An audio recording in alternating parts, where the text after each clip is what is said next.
Exatamente. Agora vamos aproveitar esse momento, são 7 horas e 23 minutos. A vida segue, as coisas continuam acontecendo, a evolução, a vida dinâmica. Eu falava para você sobre disfagia e comentava aqui esse folder muito interessante. Ele presta vários esclarecimentos a respeito, porque hoje é um dia muito importante. BG Manhã destaca exatamente a respeito da disfagia. O fonoaudiólogo Tiago Ferreira já está conosco. Vamos saber exatamente o que significa, exatamente como acontece, os fatores de risco, os cuidados especiais. Doutor, seja muito bem-vindo, doutor Tiago Ferreira. Como vai você? Tudo bem, Tiago? Bom dia, Sérgio. Bom dia aos telespectadores. Muito obrigado pela oportunidade de a gente estar falando um pouquinho sobre a disfagia hoje aqui, nesse dia 20, que é o dia da campanha nacional de atenção à disfagia. E importante, Tiago, primeiro você observa esse distanciamento. Claro. Respeitoso e, mais que respeitoso, necessário. Mas Claro. vamos conversar com a mesma naturalidade, com extrema facilidade, não há problema nenhum quanto a isso. Vamos entender o que é a disfagia. Desconheço, vou aprender contigo. Agora. O que ela é? Como ela ocorre, a disfagia? Bom, a disfagia, na verdade, é uma dificuldade no processo da deglutição. Então, é toda a dificuldade que o indivíduo tem de transportar a saliva ou o alimento da boca até a chegada do estômago. Se houver qualquer tipo de dificuldade nesse trânsito, é o que a gente chama isso de disfagia, é uma alteração de deglutição, que pode ser mais leve ou até chegar a um nível um pouco mais grave. E uma das principais complicações que a gente pode ter da disfagia é a pneumonia. Pneumonia? E inclusive o óbito também. Também? Também, porque quando a gente vai engolir todo o alimento e a saliva, ela deve ir para o trato gastrointestinal, para o estômago. E quando a gente tem disfagia, eu corro o risco de parte do alimento, ou somente a própria saliva, de ir para a via respiratória. E se isso vai para a via respiratória, é o que a gente chama de aspiração, seja de saliva ou de comida. Tá? Então, quando há na bifurcação entre o trato gastrointestinal e o trato respiratório, nessa divisão se cai parte do alimento ou de saliva, eu posso ter o que a gente chama de disfagia. Pode levar ao óbito, como a gente levar fala, ao essa óbito. expressão que é muito séria. Então, Tiago, a coisa realmente é muito grave, é muito séria. Quais são esses sinais? Como a Perfeito. pessoa ela percebe que ela está adquirindo a disfagia? Bom, primeiro é importante a gente falar do público que acaba sendo mais acometido pela disfagia. Então, Ótimo. principalmente as doenças neurológicas. Importante ressaltar que a disfagia ela pode acometer desde o bebê, do recém-nascido, por exemplo, o recém-nascido que nasce pré-termo, que nasce antes da idade gestacional, e ao idoso mais longevo, com 100, 102, 105 anos. Atinge prioritariamente esses dois grupos? Isso, exatamente. Com mais ainda, com a maior incidência ainda na faixa etária do indivíduo idoso. Então, as doenças neurológicas, os cânceres de cabeça e pescoço, câncer de língua, câncer de laringe, câncer de faringe, os traumas de face, então, acidente automobilístico, que vai gerar o que a gente chama de TCE, que é o traumatismo crânioencefálico, também pode gerar disfagia. E uma das coisas que a gente mais vem falando também, para falar em prevenção, é a disfagia que é ocasionada pelo envelhecimento, que aí a gente já chama de um outro nome, a gente chama isso de presbifagia, que é a dificuldade de deglutir pelo fator do envelhecimento. Da mesma forma que todos os outros músculos vão enfraquecendo por conta do envelhecimento, eu posso ter também enfraquecimento dos músculos da deglutição.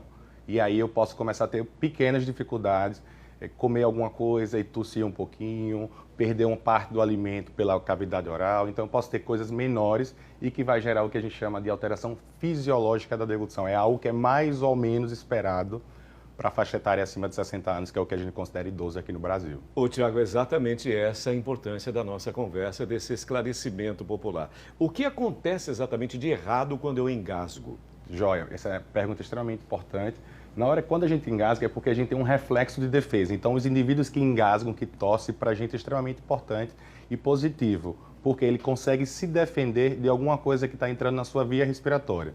A gente tem, por exemplo, os pacientes com Parkinson, com acidente vascular encefálico, o famoso derrame, que eles podem ter essa dificuldade, ou seja, o alimento ou a saliva, ou os dois, podem ir para a via respiratória e eles não terem nenhum tipo de sintoma. Então, eles não tossem, eles não engasgam, eles não têm desconforto respiratório. E o que a gente vai ver lá na frente é uma pneumonia, que é que a gente chama de pneumonia aspirativa, porque ele aspirou saliva ou comida ou ambas as coisas, né? E o diagnóstico, como ele é realizado? O diagnóstico da disfagia, primeiro é importante lembrar que a gente tem dois tipos de disfagia. Disfagia alta, que é a disfagia que acomete a parte mais alta até a região da faringe, da entrada do esôfago, e a disfagia esofágica. Então, esse diagnóstico ele é feito, via de regra, pelo fonoaudiólogo, que pode lançar mão de alguns exames, como a videodeglutograma, videoendoscopia da deglutição, para estar adicionando e fechando o seu diagnóstico. E o tratamento, você falou, a gente está conversando aqui com o Tiago, fonoaudiólogo, ele está nos esclarecendo essa questão muito séria relacionada à disfagia, o Tiago Ferreira. Exatamente o tratamento, como é que ele é realizado?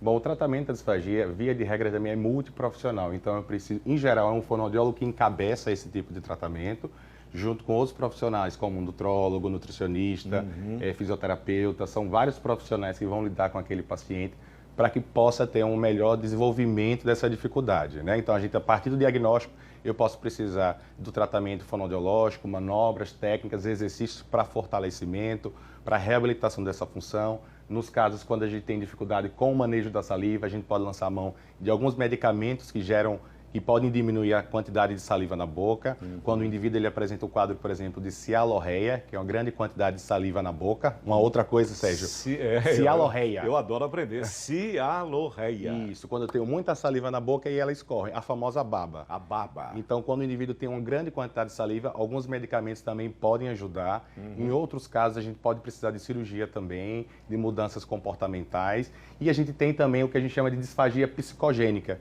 que o indivíduo, quando ele tem algum tipo de alteração psicogênica, ele pode desenvolver um medo de deglutir, que a gente chama isso de fagofobia. Receio de deglutir. Por algum episódio, primeiro, que ele teve orgânico, então ele ficou entubado, ou ele usou um traqueóstomo, ou ele teve um AVC, um AVE, o famoso derrame, e passou pela experiência de ter dificuldade para deglutição. E aí, depois que passar da questão orgânica, ele continua com medo de deglutir. Traumatizou, Tiago? Entre aspas, é um trauma. Sim, Ou sim. eu posso ter uma disfagia primária, psicogênica primária, quando o indivíduo tem alguma alteração psicológica ou psiquiátrica, e aí ele canaliza para essa região do pescoço e passa a desenvolver a dificuldade para deglutir. Ele não aceita comer, ele acha que ele vai comer e vai se engasgar, que vai faltar o ar e etc. Então, esses casos são bem complexos também e que envolve aí a equipe de psicologia, de psiquiatria. Uma equipe multidisciplinar. Isso, sempre uma equipe multidisciplinar, Muito isso bom. é o fato. Tiago Ferreira, muito obrigado, fonoaudiólogo, pela sua presença. Primeiro, por você nos informar dessa maneira tão esclarecedora a respeito da disfagia. Hoje é o Dia Nacional, procure sempre um fonoaudiólogo, um especialista, primeira coisa. Segunda coisa, a experiência que nós tivemos aqui. Atenção, produção, está muito bem.